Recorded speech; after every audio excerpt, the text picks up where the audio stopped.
एक छोटे से शहर की पुरानी बस्ती में एक लड़का रहता था, आरिफ। उसका घर टूटी हुई ईंटों और जरूरत भर की चीजों से बना था।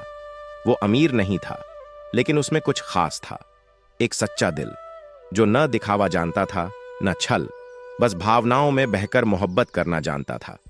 वह रंगों से प्यार करता था और अपनी छोटी सी दुकान पर बैठकर पेंटिंग्स बनाता, जो राह चलते लोग कभी पसंद से और कभी तरस खाकर खरीद लेते। उसकी जिंदगी रंगों के सहारे कट रही थी, लेकिन वो अधूरी थी तब तक जब तक उसकी दुनिया में सारा नहीं आई थी। सारा उसी शहर के एक रईस परिवार की इकलौती बेटी थी, सुंदर, शिक्षित, आत्मविश्वासी और अपने पिता की बेहद लाडली। हर रोज जब वो कॉलेज जाती तो एक ही रास्ते से गुजरती जहां आरिफ बैठा पेंटिंग बना रहा होता। एक दिन उसकी नजर एक पेंटिंग पर पड़ी। एक लड़की की तस्वीर थी जो बिल्कुल उसकी जैसी लग रही थी। सारा रुक गई, मुस्कुराई और पेंटिंग खरीद ली। यही पहली मुलाकात थी जिसमें आरिफ कुछ बोल नहीं पाया, बस मुस्कुरा कर रह गया। लेकिन उस दिन से जैसे कुछ बदल गया था। अब सारा रोज उस दुकान पर रुकती, कभी फूल खरीदती, कभी एक स्केच, और आरिफ हर रात उसके लिए एक नई पेंटिंग बनाता, सिर्फ इसलिए कि सुबह वो लड़की उसकी दुकान के सामने मुस्कुरा दे। धीरे धीरे दोनों की नजरों में बातें होने लगीं। सारा और आरिफ के बीच शब्दों से परे एक रिश्ता बन चुका था। आरिफ के लिए सारा उसकी प्रेरणा बन गई थी।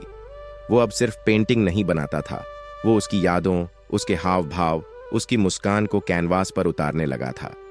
महीनों बीत गए और एक दिन जब बारिश हो रही थी, सारा बिना छाते के आई।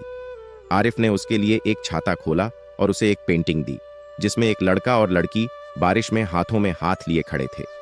नीचे एक पंक्ति लिखी थी, क्या तुम मेरी कहानी की हीरोइन बनोगी? सारा की आंखें भर आईं।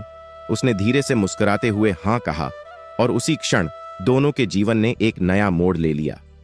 लेकिन इस मोहब्बत की राह आसान कहां थी। जब सारा के पिता को इस बारे में पता चला तो वे आग बबूला हो गए। उनके लिए यह कल्पना भी असंभव थी कि उनकी बेटी एक गरीब पेंटर से प्रेम कर सकती है। उन्होंने सारा को घर से निकलने तक से मना कर दिया, कॉलेज छुड़वा दिया और समाज के डर से उसकी शादी तय करने लगे। सारा टूट गई, लेकिन आरिफ ने उसे उम्मीद दी। हालांकि खुद आरिफ भी भीतर से बिखर गया था। अब उसकी पेंटिंग्स में रंग फीके थे और चेहरे उदास। फिर एक दिन जब सहने की हद पार हो गई, सारा ने सब छोड़ दिया। वो सीधा आरिफ की दुकान पर पहुंची और कहा, अब सिर्फ तुम्हारा साथ चाहिए। आरिफ की आंखें नम हो गईं। उन्होंने एक छोटी सी शादी की, कोई बैंड बाजा नहीं, कोई दिखावा नहीं, बस दो सच्चे दिल। शादी के बाद सारा ने आरिफ के काम को नया आकार देना शुरू किया। उसने सोशल मीडिया पर उसकी कला को दिखाना शुरू किया, स्थानीय प्रदर्शनियों में ले गई। धीरे धीरे उसकी पेंटिंग्स शहर की दीवारों से निकलकर गैलरीज तक पहुंचने लगीं। वक्त बदला। कुछ सालों में उन्होंने मिलकर एक आर्ट गैलरी खोली, सारा आरिफ आर्ट गैलरी। आरिफ अब सिर्फ एक गरीब आशिक नहीं रहा था, वह कला की दुनिया में एक जाना पहचाना नाम बन चुका था। एक दिन वही पिता जो कभी इस प्रेम के खिलाफ थे, गैलरी में आए। चुपचाप आरिफ के बनाए चित्रों को देखते रहे, और जब आरिफ उनके पास आया तो उन्होंने कहा, तुमने साबित कर दिया कि सच्ची मोहब्बत अमीरी गरीबी नहीं देखती। आरिफ ने उनके पैर छुए और कहा, आपकी बेटी ने मुझे जिंदगी दी है।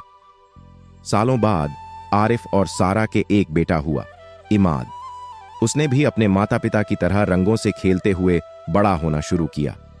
और जब वो बड़ा हुआ तो उसने अपने माता पिता के सपने को आगे बढ़ाया। उसने आर्ट फॉर हार्ट्स नाम से एक संस्था शुरू की, जो बच्चों को मुफ्त में कला सिखाती थी, आत्मविश्वास देती थी। बुढ़ापे में आरिफ और सारा एक बेंच पर बैठे सूरज को डूबते देखते थे। आरिफ ने सारा से कहा, मैंने कभी नहीं सोचा था कि मेरी मोहब्बत एक दिन इतने लोगों की उम्मीद बन जाएगी। सारा ने मुस्कुराते हुए उसका हाथ थामा और कहा, और मैंने कभी नहीं सोचा था कि एक गरीब पेंटर मेरी जिंदगी का सबसे खूबसूरत चित्र बन जाएगा।